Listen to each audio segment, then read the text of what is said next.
I was the one that came up with the Christian Slater joke that ended up being the running joke the whole show. Just because the episode we were working on, there was that garage that was being demolished, and I was like, hey, this reminds me of that scene from Heathers. And they're like, oh, you mean like Christian Slater if he had a career? And I was like, we totally should put that in here. And that became the running joke for the rest of the show. The Sean Young cocaine jokes, I'm shocked we haven't been sued over that. But, you know, it's literally satire, so you have pretty free reign when you do that. But there are very few things that we wouldn't do. We're actors. We'll do anything kind of shade check. Yeah. So, and if it's a joke and we think we'll get laughed out of it, yeah, pretty much a done deal. Yeah. There's even a joke for old drag queens in the show. That's how many different levels we shoot jokes out on. And the funny thing is, the first time that episode aired, somebody in the back of the room, when that joke was made, nobody else got it. I heard, yeah, cheers. Like, I mean, there are jokes for everybody in that show, and that was just proof of it to me. So it's a fun show. Who's got another question? Nobody. No one. Yes. My friend, Andrew. The smart person that approaches the microphone. So, my question, when was the first time that you can remember when something really challenged your preconceptions about acting or voice acting? Thank you. That's a really big. I've got an answer for that. But I've got to think of mine. I was cast in the role that I was talking about in Gams, the little 16-year-old serial killer.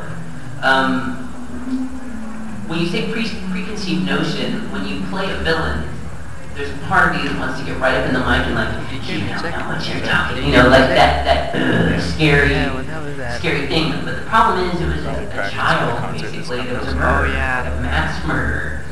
And my director, Matt Greenfield, said, okay, I'm not going to get you to play this character evil. And I said, okay, how are we playing this mass murderer?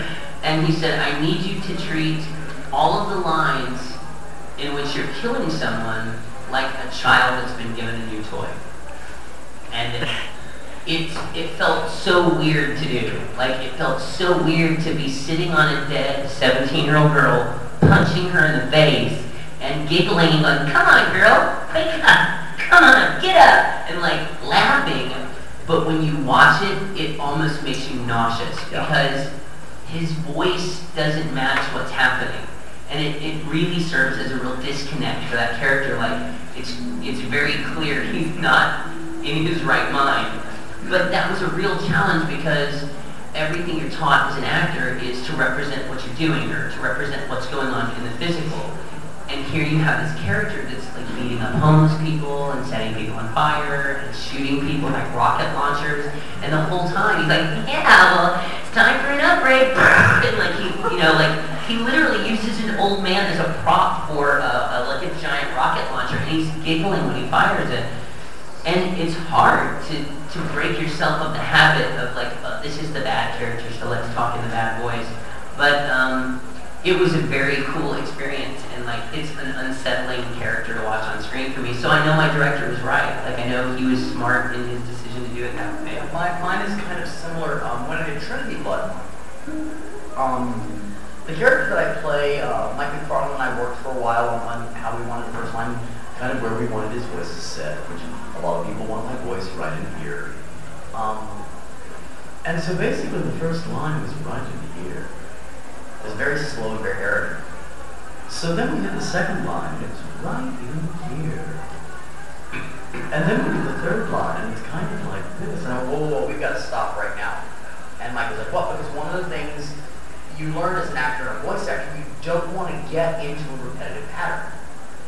It just, people don't talk like that.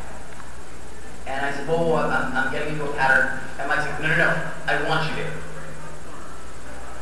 That goes against every bit of training I've had as an actor, be it stage or whatnot. You want variety. And he said, no, just trust me on this. I'm like, okay, because that is essentially your job, is to do what the director asks you to do. So basically, everything that Isaac does is right in here. Every line is right in here. It's all very snide and sarcastic, but here's the thing.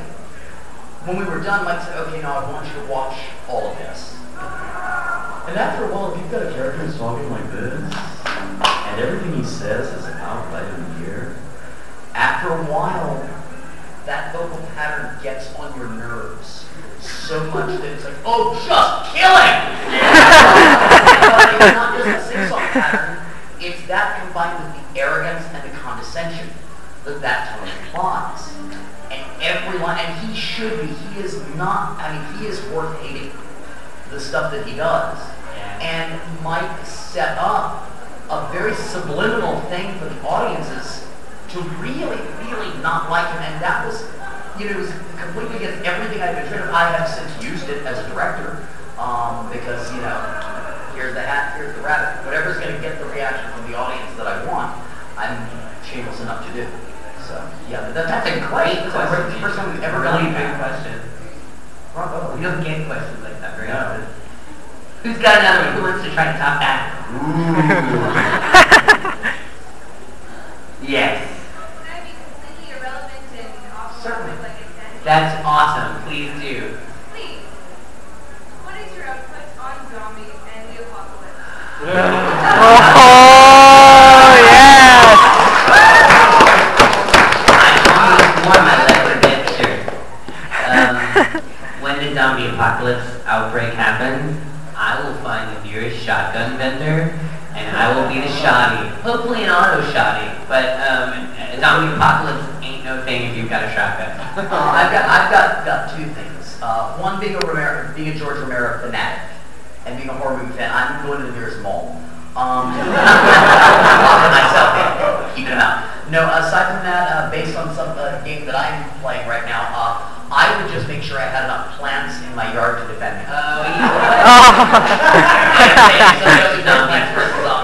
Love that game! I've beaten it like 8 times, and I just like, okay, I'll play it one more time. The funniest is when we just recently found out there was an internet rumor that I was dead again. That was what I said. I got online and I was like, and I was playing Borderlands and I was playing the Zombie Island of Dr. Ned, and I was like, contrary to what you may have believed or what you may have read on the internet, I am very alive and shooting zombies. Killing zombies. I'm on the brains achievement right now. So. Yeah, my brother was like, something about 250 brains, but I don't know what. He put his on his too. Thank you for giving zombie love. Yeah, love songs. Who else? Lord, that's when I think they're funny. But when they're just pukey and they look like smushed people and they're icky and people hand them to you and their head doesn't work right. They're like, look at my baby. And I'm like, oh, your baby's broken. Take it back. Oh, hold his head up. I'm like, I don't have kids. You take this thing. And I've said it. It's not my words, but I totally believe it. Doug Stanhope said, babies are like poems. They are only magical and interesting to the people who created them. I believe that.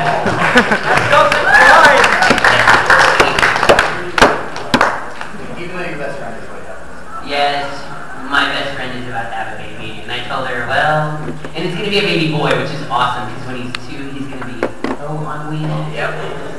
I'm going to be the bad uncle that like teaches him how to eat Jello through a straw. Noises. Oh, my chair just did it too. Yeah. Who else? In the back.